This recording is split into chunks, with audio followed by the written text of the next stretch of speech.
خوشی کے ساتھ کریں یا غم کے ساتھ کریں. اگر آپ کسی چیز کو خوشی کے ساتھ یاد کریں گے کیا ہوگا, آپ کے اندر جو جوش و ولولہ ہوگا وہ باہر نکل جائے گا, اب ٹھنڈے پڑ جائیں گے. اور اگر آپ کسی واقعے کو غم کے ساتھ یاد کریں گے تو کیا ہوگا, وہ غم آپ کے اندر چلی جائے گی اور اندر اور انٹینسیفائی ہو جائے گی, یعنی وہ غم آپ کے دل میں جائے گزین ہو جائے گی. تو جو لانگر لاسٹنگ ایفیکٹ ہے وہ ٹریجڈی کا ہوتا ہے, خوشی کا نہیں ہوتا. اسی لیے دنیا کے جتنا بھی کلاسک ادب ہے نا بڑا, وہ ٹریجڈی ہے. ٹھیک ہے نا, سب ٹریجڈی کے ہیں. اب وہاں موقع نہیں اس کو بیان کرنے. اس پس منظر میں دیکھیں تو ہم نے ٹریجڈی کے ساتھ اس واقعے کو زندہ رکھنا تھا. اب اگر سب لوگ عرب معاشرے کے حساب سے اس کو یاد رکھتے ہیں تو آپ بتائیں کتنی صدیوں تک آگے چلتی ہے, رک جاتی ہے نا. لیکن ائمہ نے کیا فرمایا, اس کو اپنے مقامی رواج کے حساب سے مناؤ. امام جعفر صادق علیہ السلام کے دور میں ایک صحابی آیا, امام نے پوچھا تم لوگ عاشوراء کو کیا کرتے ہو؟ کہا مولا ہم جمع ہو کے امام حسین کی یاد مناتے ہیں. اچھا کیا کرتے ہو؟ کہا کچھ واقعات بیان کرتے ہیں, پھر اشعار بیان کرتے ہیں. فرمایا اچھا یہ اشعار مجھے بھی ذرا سناؤ. اس نے جب اشعار سنایا تو اس نے امام کے احترام میں تحت اللفظی سنایا. امام نے فرمایا اس طرح سے نہیں, جس طرح سے تم اپنی محفلوں میں پڑھتے ہو اسی طرح سے لین سے پڑھو. تو یہ لین سے پڑھنا امام نے سکھایا ان کو, اس کی ترتیب سے پڑھو. پھر اس کے بعد یہ ہر ثقافت کے اندر یہ واقعہ جو ہے آتا گیا, لوگوں نے اپنے طور پہ اس کو اپنایا. آپ میر انیس اور دبیر کے مرثیے پڑھیں, کتنے متاثر کن ہیں پورے ہند میں. لیکن آپ اس کے لب و لہجے کو دیکھیں تو خواتین کی زبان لکھنؤ کے اشرافیہ کی خواتین کی زبان ہے, مردوں کی زبان لکھنؤ کے اشرافیہ کی مردوں کی زبان ہے, اور بچوں کی زبان لکھنؤ کے اشرافیہ کی بچوں کی زبان ہے. اگر یہ اس لب و لہجے میں یہ پیش نہ کرتے تو یہ اتنے مؤثر نہ ہوتے. ٹھیک, تو اس لیے عزاداری کی خصوصیت یہ ہے کہ یہ ہمیشہ اس لیے زندہ ہے کہ ہر ثقافت میں ڈھلنے کی اس کے اندر خصوصیت ہے, صلاحیت ہے, اور ہر علاقے کے لوگ اپنے طور پہ اس کو ڈھال کے کرتے ہیں.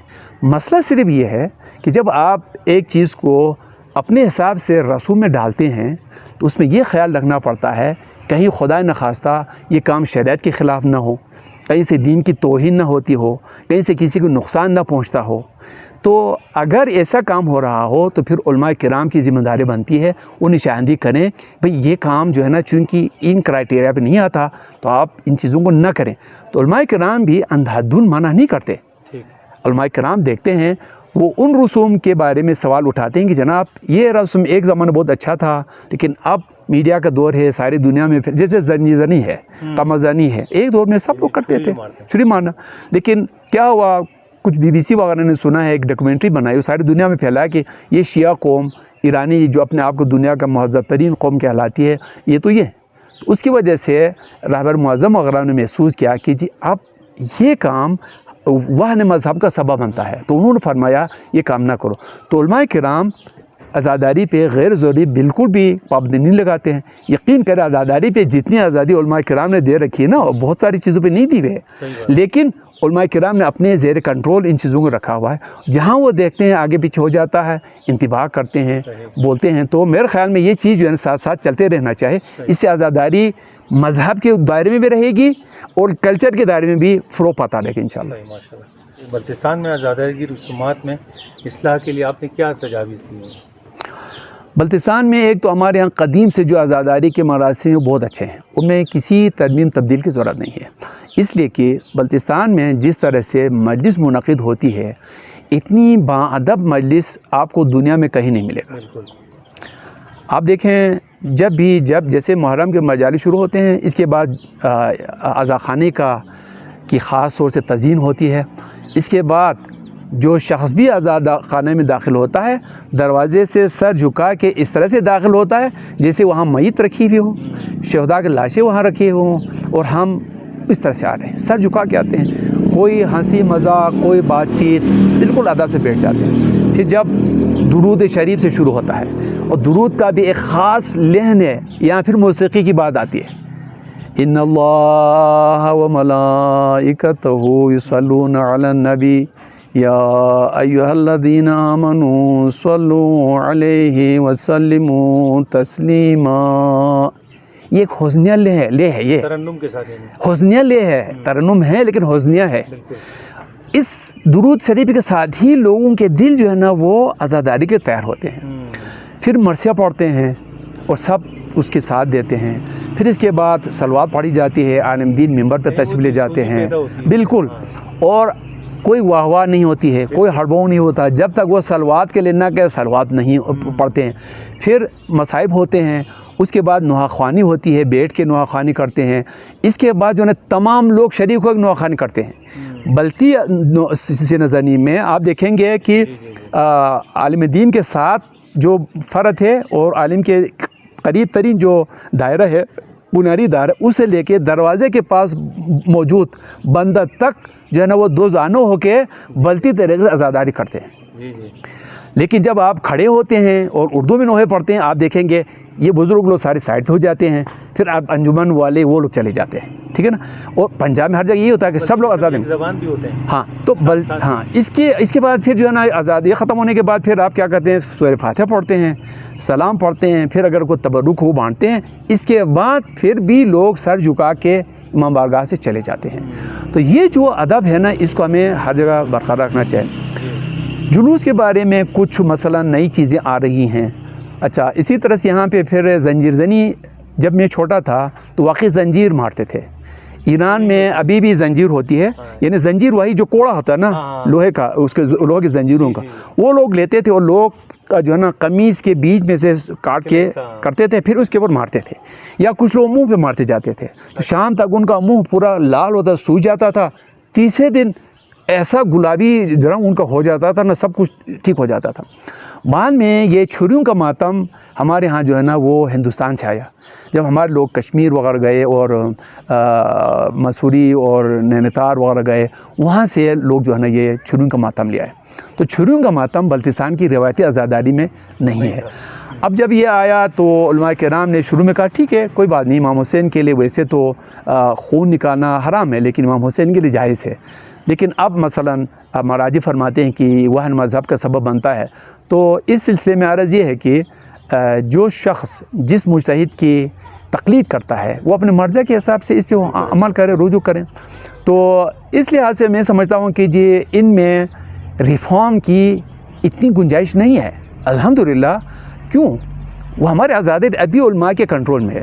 پنجاب کی طرح نہیں، جناب چیف کمیونٹی ہے، آزاداری کے انجمنیں ہیں، وہ اپنی مرضی سے سب کچھ کرتے ہیں نا، تو یہاں پر ایسا نہیں ہے۔ مثلا یہاں پہ شبیہ ذوالجناح بنانے کے پر سوال اٹھایا جاتا ہے۔ یہ شبیہ ذوالجناح آج کی بات نہیں ہے، بہت پہلے سے ہے۔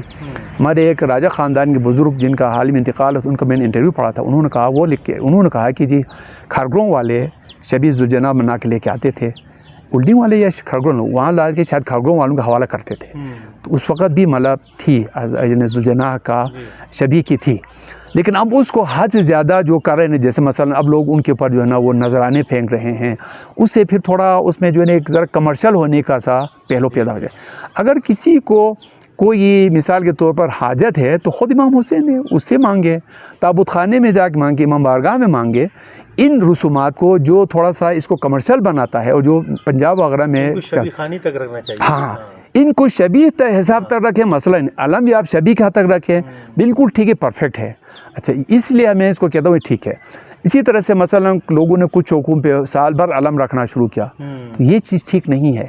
ہمارے ہاں پرانا رسم یہ ہے کہ محرم میں علم، شبیہ، تابوت سب نکلتے تھے، جیسے محرم ختم ہو جاتی تھی ان کو سب کو لپیٹ کے رکھا جاتا تھا۔ بیسیکلی ان کا مقصد تو یہ ہے نا کہ کربلا کی یاد تازہ ہو جائے، ہاں، اس کی وجہ سے ان کا احترام باقی رہتا تھا۔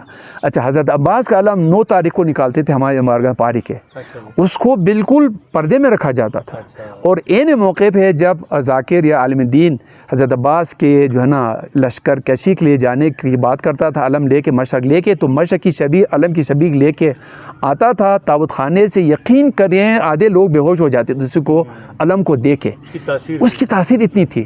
اچھا، اس کے بعد پھر دایاں بازو شہید ہو گیا تو علم کو ایک سائڈ پہ گراتے تھے، وہ سارے لوگ سر پیٹ کے، چہرے پیٹ کے جو ہے نا حالت ان کی خراب ہو جاتی تھی۔ تو یہ اس کا تھا۔ اس کے بعد جیسی مجلس ختم ہو گئی اس کو لپیٹ کے رکھتے تو اگلے سال عاشورہ کے دن 9 محرم کے نکلتا تھا وہ۔ تو جب آپ ان کو اتنا ارزان نہ کریں کامن نہ کریں نا تو ان کا احترام برقرار رکھتا ہے. تو صرف یہ ہے کہ ان کو اتنا زیادہ کامن نہ کریں تو پھر جو ہے میرے خیال میں ان کا احترام باقی رہے گا. تو البتہ یہ کام علماء کرام کا ہے اور مراجع اعظام نے بھی جو فتوے دیے ہیں ان کی روشنی میں ان کو چاہے کریں. ابھی پچھلے سال جو تھوڑی بہت لے دے ہو گئی تھی اس پہ میری گزارش یہ ہے کہ علماء بلتستان کو مرکز میں جمع ہو کے آپس میں سب مربوط مربوط ہونے کے بعد ان کو جو ہے نا اس پہ بحث کرنی چاہیے کہ اس وقت نئی عزاداری کی جو رسومات یہاں شروع ہو گئی ہیں ان پہ سب بحث کریں, گفتگو کریں, اور ان میں سے جن چیزوں کو وہ سمجھتے ہیں کہ یہ یا تو خود یہ کام ہی ٹھیک نہیں ہے, خیر وہ کام خود ٹھیک نہیں ہے, ایسا کام تو نہیں ہے الحمدللہ. البتہ یہ وہن مذہب کا سبب بن سکتا ہے, جسے مذہب کی توہین ہو سکتی ہے, عزاداری کی توہین ہو سکتی ہے. ان چیزوں کو کہیں کہ یا تو کہیں کہ یہ اس وہن مذہب والی چیز کو نکال دیں, ٹھیک ہے, اس کے بغیر آپ رکھیں. مثلا ذوالجناح ہے آپ کا, باقی چیزیں نہ رکھیں, آپ بے شک شبیہ کے طور پہ جلوس کے ساتھ رکھیں, کوئی مذاکرہ نہیں ہے. یا کہیں کہ جناب نہیں مثلا فلاں چیز اس کو مکمل طور سے بند کرنا ٹھیک ہے, بہتر ہے, کیونکہ ابھی 1-2 سال لگے گا پھر لوگ پھر کریں گے مثلا.